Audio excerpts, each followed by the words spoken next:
shocked at how extreme these special forces groups really are. First, we have to look at Alpha Group, Russia. We all know Russia's military can be brutal, but their most feared unit is Alpha Group. They are the highest level of the Russian Spetsnaz. Alpha Group is used for various things, including counter-terror operations, hostage situations, and even covert wars. They are used whenever a building, plane, or train is hijacked. They storm the location, take out the kidnappers, and free the hostages. To join Alpha Group, you need three things: a university degree, previous experience in the Russian Spetsnaz, and 3 years of grueling Alpha Group training. The training includes marksmanship, parachuting, diving, and sniping. They also learn martial arts, and how to speak multiple languages. They also have psychological training. This is to make sure they remain loyal to the Kremlin. In 1991, a coup against President Mikhail Gorbachev failed, because Alpha Group refused to take part. During the invasion of Afghanistan, Alpha Group stormed the presidential palace in Kabul. They were outnumbered but ended everyone's lives in the building, taking out over 2,000 Afghani troops in only 43 minutes. It's also said Alpha Group is secretly involved in the ongoing invasion of Ukraine. Next, we have to look at Shayetet 13, Israel. Israel have various special forces units, but Shayetet 13 is their most elite. They are known as the People of Silence. They have been involved in all of Israel's wars. They're also very secretive and mysterious. For some time, the Israeli government denied Shayetet 13 even existed. Although they now do admit Shayetet 13 is real, they still give the public almost no information about this group.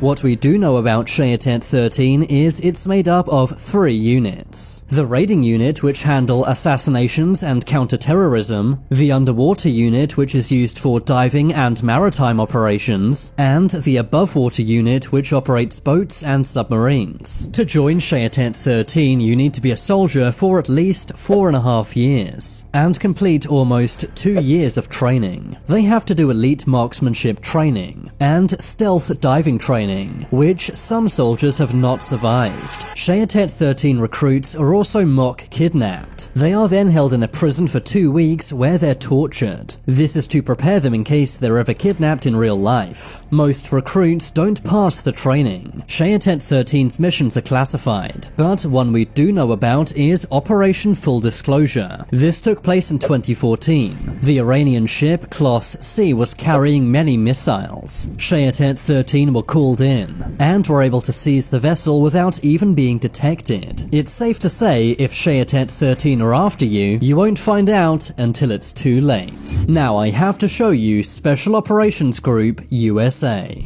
The Special Operations Group is part of the CIA. It is known as the USA's most secret military group.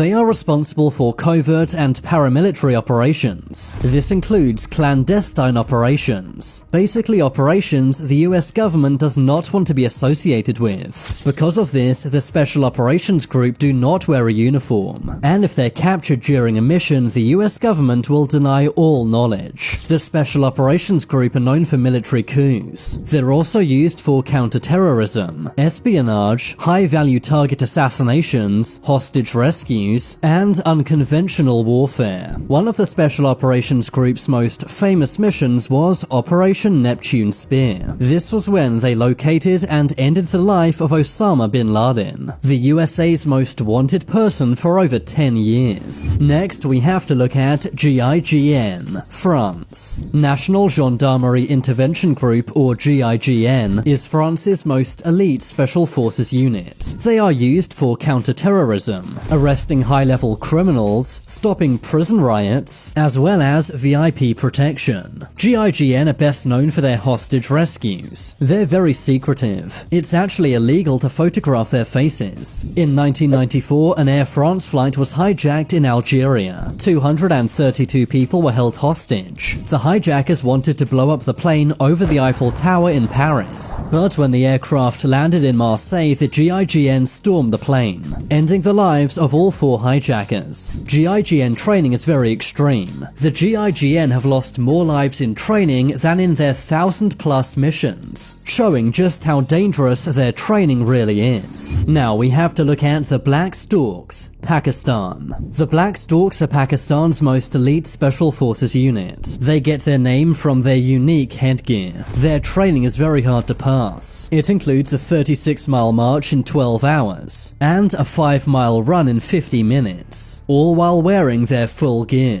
95% of recruits fail the Black Storks training. They also learn hand-to-hand combat, marksmanship, and parachuting. They're also trained for any environment, including in the snow, mountains, deserts, jungles, and even underwater. The Black Storks are mainly known for their anti-terror operations. In 2009, 39 people were taken hostage by the Taliban, but Black Stork commandos stormed the building. They took out the Taliban members and freed the hostages. Since then, they've gone on to do various other missions for the Pakistan Army, including bomb defusals, psychological operations, and high-value target assassinations. Moving on, we have to look at the Navy SEALs, USA. The Navy SEALs are one of the US military's most elite special force units. Their name means that they specialize in sea, air, and land operations. They're trained to work in almost any environment, including jungles, urban areas, deserts, and even snow. Navy SEAL training is so extreme it can be fatal. They have to do various things, such as jumping into an icy river for 8 minutes. This is enough to end many humans' lives. Navy SEALs normally get around using boats, submarines, or even parachutes. They also use special covert helicopters. Navy SEALs are normally used in warfare, reconnaissance, counter-terrorism, and foreign internal defense. To join the Navy SEALs, you need to be a regular soldier for many years. Recruits also have their arms and legs tied. They are then thrown into pools, where they have to retrieve various objects using only their teeth. Navy SEALs also have to complete Hell Week. Hell Week is 5 days and 5 nights of constant training. You only get 4 hours of sleep over the 5 days. While they're super tired, they have to carry massive logs, do push-ups, and even experience surf torture. There have been years where more Navy SEALs pass away in training than they do in combat.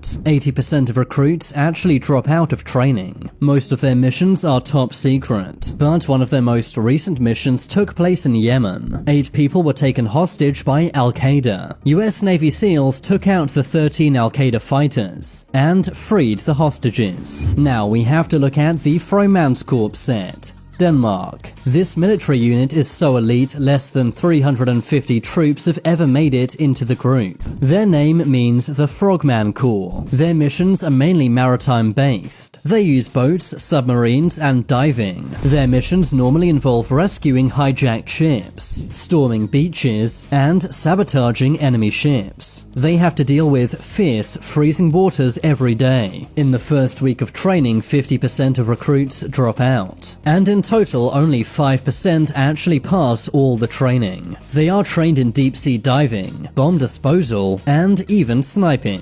The Frømandskorps set are also famous for their face veils. They wear these to disguise themselves while in water, making sure that any enemies will never see these guys coming. Finally, let's look at the SAS, UK. The SAS is the British military's most elite special forces unit. Their training is very intense. It involves a 40-mile march, a 2-mile swim, and thousands of push-ups and pull-ups. They also have to survive in the jungle to learn survival skills. The SAS is trained by both MI5 and MI6. The SAS have secret military technology, not yet released to the rest of the UK military. Their missions include counter-terrorism, hostage rescue, covert reconnaissance, and even coups. Now it's time for you to make your voice heard. Comment below which elite Special Forces group was the most scary.